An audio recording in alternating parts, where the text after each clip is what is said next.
হ্যাঁ, বৈষম্য বিরোধী ছাত্র আন্দোলনের প্রেক্ষিতে সাবেক অধ্যক্ষ জনাব মোহাম্মদ কামরুজ্জামান 20 তারিখে পদত্যাগপত্র প্রদান করে এবং আমরা 25 তারিখে বিভাগীয় কমিশনারের উপস্থিতিতে, আমাদের কলেজের সভাপতি, বিভাগীয় কমিশনারের উপস্থিতিতে, ছাত্র শিক্ষক কর্মচারী সকলের উপস্থিতিতে আমরা একটা গভর্নিং বডির মিটিং করি এবং মিটিংয়ে তার পদত্যাগপত্র গ্রহণ করা হয় এবং আমি মোহাম্মদ জনাব আব্দুল্লাহ শাফিকে ভারপ্রাপ্ত অধ্যক্ষের দায়িত্ব প্রদান করা হয়। এবং সেই সাথে সেই গভর্নিং কমিটির মিটিংয়ে আমরা অধ্যক্ষের তদন্ত এবং তাদের সহযোগী যারা আছে তাদের সম্পর্কে আমরা একটা তদন্ত কমিটি গঠন করি, 5 সদস্য বিশিষ্ট তদন্ত কমিটি।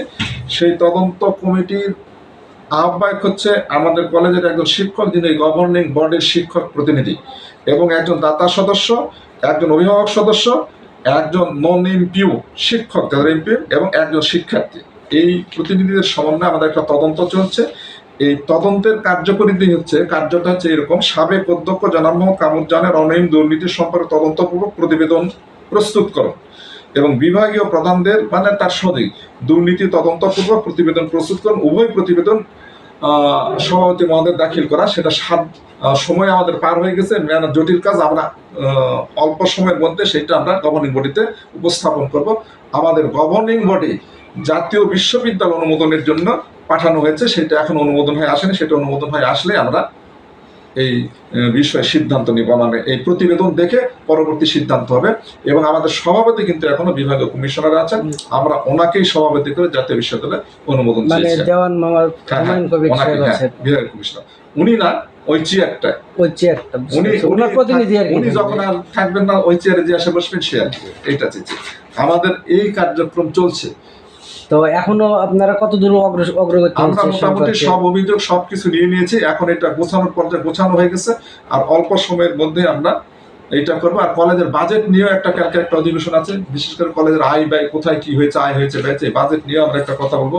সেটা আগামীকাল আমরা সিনিয়র শিক্ষকদের বসবো, তারপরে সিনিয়র শিক্ষকদের বসালে সকল শিক্ষকদের নিয়ে বসবো, তারপর আবার সেটা গভর্নিং বডিতে উত্থাপন করবো। আচ্ছা, আমরা যেটা আপনাদের ছিল যে অধ্যক্ষ এবং সহযোগী হিসাবে আপনারা কাউকে আইসোলেট করতে পেরেছে? সহযোগী হিসাবে আমরা তখন ওরা তো মিছিলের স্লোগান, এটা ছিল সহযোগী। আমরা যখন আবেদন চেয়েছি তখন বিভিন্ন শিক্ষক সম্পর্কে এবং বিভাগীয় প্রধান সম্পর্কে অভিযোগ আমাদের এসেছে আর কি। তাদের বিরুদ্ধে কোনো ব্যবস্থা, মানে তাদের বিরুদ্ধে একটা তদন্ত প্রতিবেদন প্রস্তুত করতে হবে, তারপর সিদ্ধান্ত হবে। এটা একটা নিয়ম আছে। না, ঠিক আছে, গভর্নিং বডির সিদ্ধান্তের মাধ্যমে হবে। এমন অভিযোগ আছে যেগুলো অভিযোগ হয়তো অমিট করা যায়, কিছু অভিযোগ আছে সেটা হয়তো গুরুতর অভিযোগ করা যাবে না।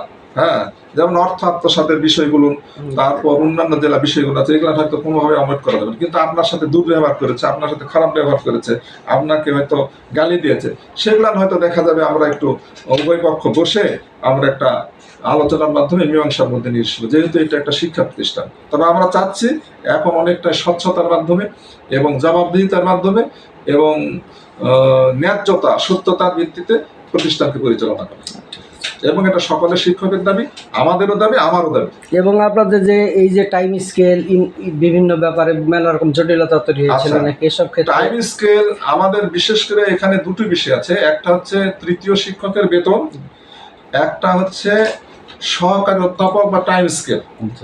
বিষয়টা হলো টাইম স্কেল এখন না হওয়ার, টাইম স্কেলটা, পদোন্নতিটা আমাদের জাতীয় কর্ণের চিঠি দেওয়া আছে। কোনো প্রকার নিয়ম পদোন্নতি সম্পূর্ণভাবে নিষিদ্ধ। আর্থিক ব্যয়ের ক্ষেত্রে শুধু রুটিন ওয়ার্ক করবে, রুটিন দৈনন্দিন কার্যক্রম পরিচালনার জন্য যে সকল ব্যয় সেগুলো করবে, নতুন কোনো ব্যয় কলেজ ফান্ড থেকে করতে পারবে না। এটা সেই হিসাবে সহকারী অধ্যাপক একটা পদোন্নতি।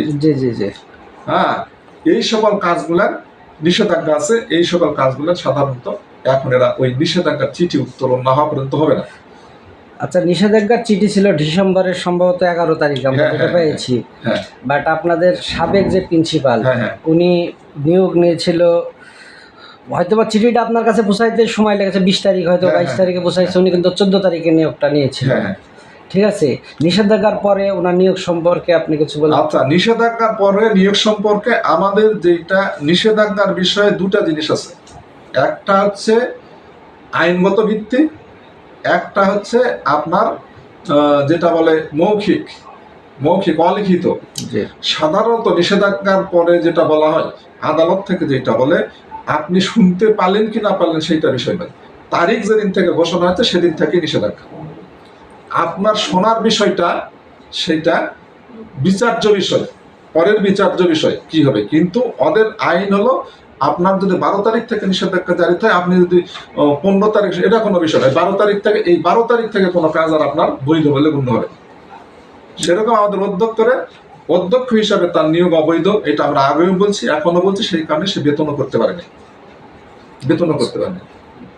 সে প্রভাব খাটিয়েছে অনেক বেতন করার জন্য, কিন্তু এর সম্পর্কে সে কোনো বেতন করতে পারে না। এখন ধরেন যদি উনি মানে আইনগত ব্যবস্থার মাধ্যমে যদি পুনর্বহালে আসতে চায়, সেই ক্ষেত্রে আপনাদের কি?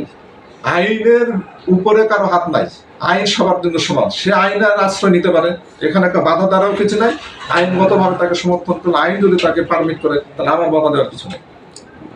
ঠিক আছে, আইনের প্রতি আপনারা শ্রদ্ধাশীল। কারোই বাধা দেওয়ার কিছু নেই, আইন যদি তাকে সমর্থন করে।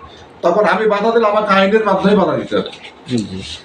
তো আপনার কাছে গত বৃহস্পতিবার মানে একটা চিঠি দেওয়া হয়েছিল, চিঠিটা কি আপনি পেয়েছে? কি বিষয় চিঠি?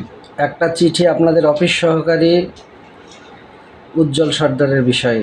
আচ্ছা, উজ্জ্বল সর্দারের বিষয়ে আমাকে একজন আলফাজ নাকি নামে একটা হোয়াটসঅ্যাপে একটা পোস্ট করেছে, তার বিষয়টা পড়েছি। বিষয়টা এরকম, তাকে নিয়োগের কিভাবে টাকা প্রদান করেছে, সেই টাকা নিয়োগ হয়নি, সে টাকা এখন ফেরত যাচ্ছে, এই ধরনের বিষয় এটা পেয়েছি। এটা এখন বিষয় হলো এটা আমাদের করণীয় না, আপনাদের কিছু না। ঠিক আছে, এটা একটা। তো ধন্যবাদ।